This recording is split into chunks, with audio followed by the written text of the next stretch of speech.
Well, I am here and I am watching a cloud.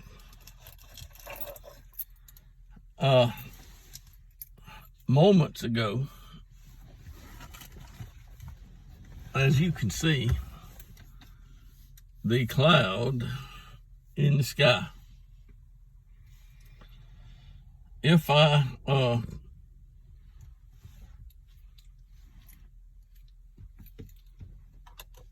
might make a little noise here, but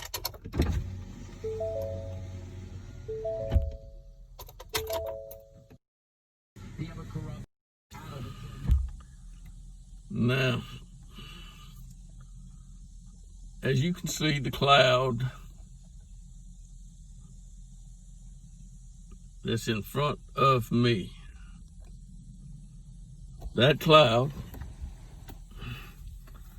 just a few minutes ago, was a lot brighter. I don't know exactly what time the sun sets, but the sun is setting, and as the sun sets, you know what happens when the sun sets. I'm sitting here and I have with me a Bible, and I'm going to read a little bit from the Bible. I'm going to look at and see what happened years ago. This did not happen yesterday, okay? Not yesterday. God had Moses bring a lot of people out of Egypt to bring them to what had been promised to, God had promised Abraham, years before. I mean, Abraham was one of those that you can keep up with because it's written about in the Bible. Abraham was given a promise by God. Moses brought all of his family, all of the ones that were in the covenant with Abraham's family, Abraham, Isaac, and Jacob. Jacob's family went to Egypt, where they stayed until Moses came and told Pharaoh that they were going to go worship God. Now I'm going to look at Daniel. This is long after Moses. I mean, Moses didn't get to see a king. He didn't. But Joshua may have, but Moses didn't.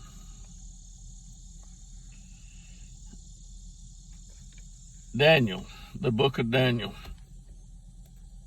There are some kings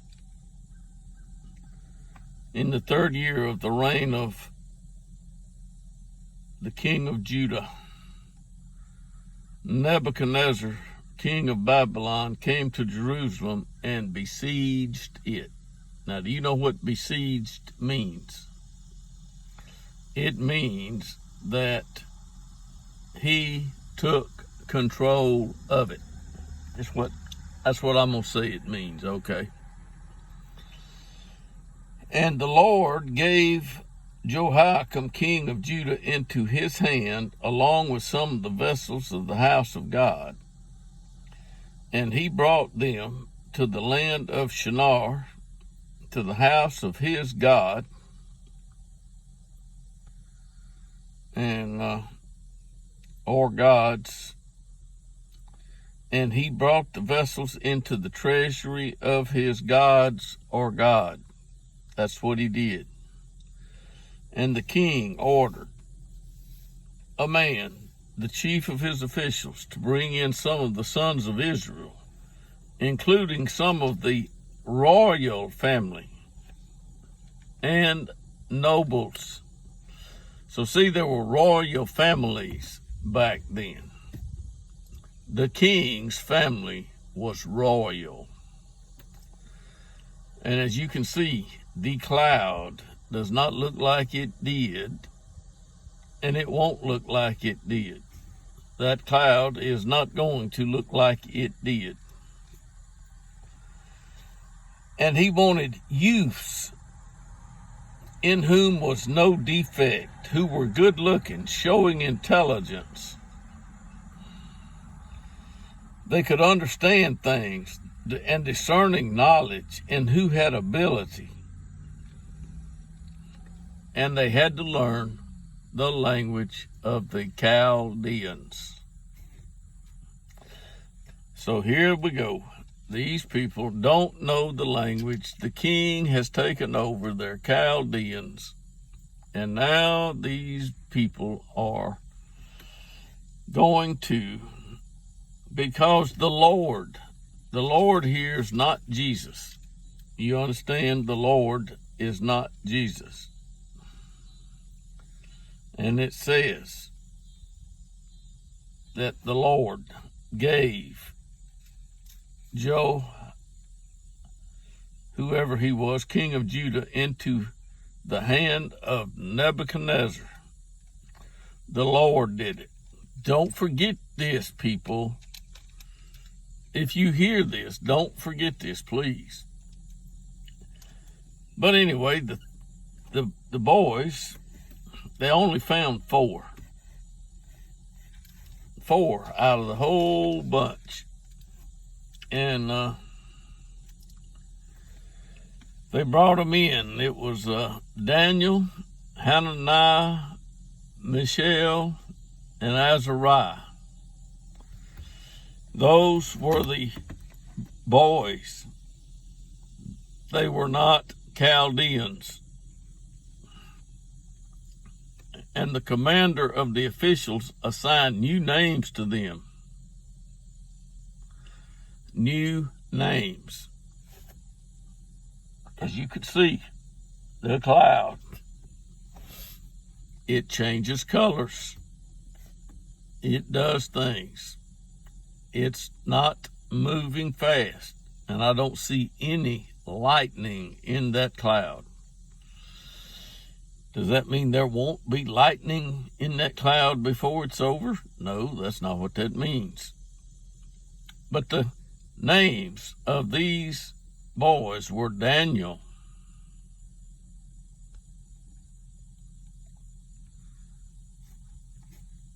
Hananiah, Mishael, and Azariah. Now they're going to get Chaldean names. And the Chaldeans' names are Belteshazzar, Shadrach, Meshach, and Abednego. But Daniel made up his mind that he would not defile himself with the king's choice food or with the wine which he drank. So he sought and got the commander of the officials to let him by. And God, this is the first time that I believe that I see the word God in Daniel. Now I'm going to I'm going to just glance back through and see. Oh, yes, it has God in the house of God. The Lord gave Jehoiakim, king of Judah, into his hand, along with the set vessels of the house of God. So we've got the house of God in Daniel chapter 1, and then we have God in verse 9, granted Daniel favor and compassion in the sight of the commander of the officials. Well, anyway, Daniel and the three boys, the three others, they did well by not defiling themselves. And they got down to the second year, and in the second year, Nebuchadnezzar started having dreams, and his spirit was troubled, and he couldn't sleep. Now you can see that cloud. It's changing. And the king gave orders to call in the magicians, the conjurers, the sorcerers, the Chaldeans, to tell the king his dreams. And all of them came and stood before the king. You see, the king did not call for the Hebrews. He didn't call for these. He called for those, the magicians, the conjurers, the sorcerers, and the Chaldeans, to tell the king his dreams. And the king said to them, I had a dream, and my spirit wants to know. My spirit is anxious to understand the dream. And the Chaldeans spoke to the king in Aramaic. And, O king, live forever. I don't know how to say that in Aramaic, but I do know how to say it in English. O king, live forever. Tell the dream to your servants, and we will declare the interpretation. And the king answered and said to him, I'm not telling you the dream. If you declare the dreams and its interpretations, you will receive from me gifts and rewards and great honor. Now tell me the dream and its interpretation. And they answered the king a second time and said, let the king tell the dream to his servants, and we will declare the interpretation. Now see, these conjurers, these magicians, these sorcerers, they do have contacts with the spirit realm. And they knew that this dream was from the spirit realm, and they're trying to get this king to tell them. And the king said, I know for certain that you are bargaining for time. And if you don't make the dream known to me, there is only one decree for you.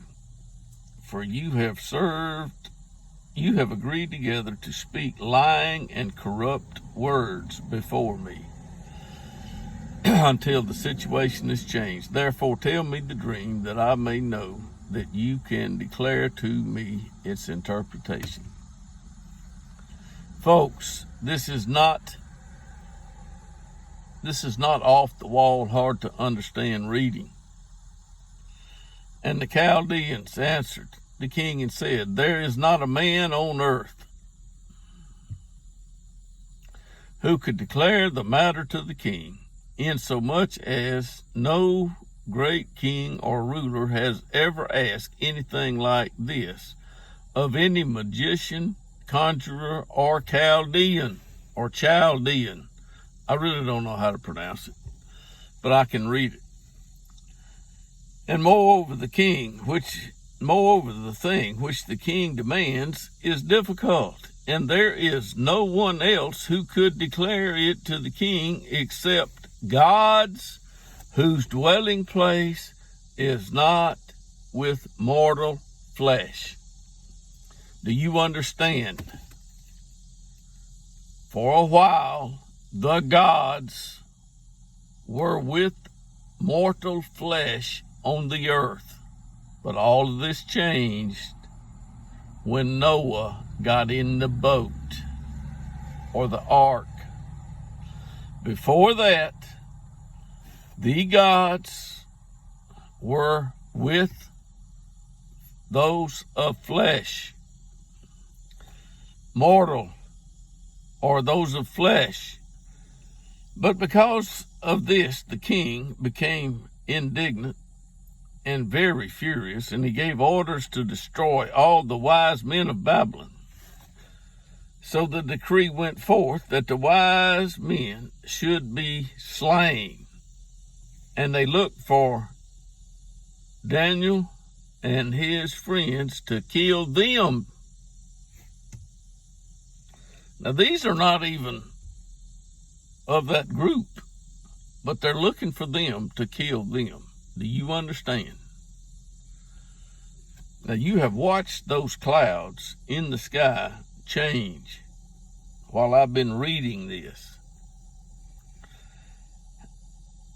And Daniel replied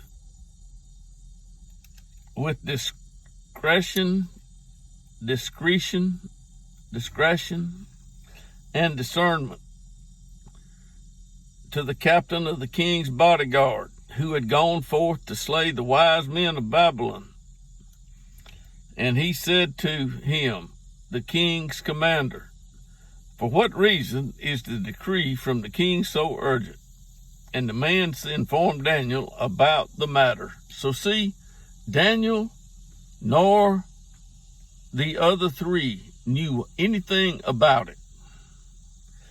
And Daniel went in and requested of the king that he would give him time in order that he might declare the interpretation to the king. Then Daniel went to his house and informed his friends. You remember his friends? Hananiah and the other two, so that he could find out. And and Daniel went and he got them, and he told them about the matter, in order that they might request compassion from the God of heaven. The God of heaven. Pay attention, folks. The God of heaven. There are gods in heaven, but there's only one that these four are thinking about. So that Daniel and his friends might not be destroyed with the rest of the wise men of Babylon. Then the mystery was revealed to Daniel in a night vision. It's fixing to get night here. They were at night in a night vision. The mystery was revealed to Daniel in a night vision. Then Daniel blessed the God of heaven. Folks, the point that I want to make here this afternoon, you want to bless the God of heaven. The God of heaven is the God who created heaven and earth. The same God that told Noah to build an ark. This is the God who blessed Noah and his sons. Understand, friends, this is not a God that's going to become something later. Let the name of God be blessed forever and ever, for wisdom and power belong to him. It is he who changes the times and the epochs.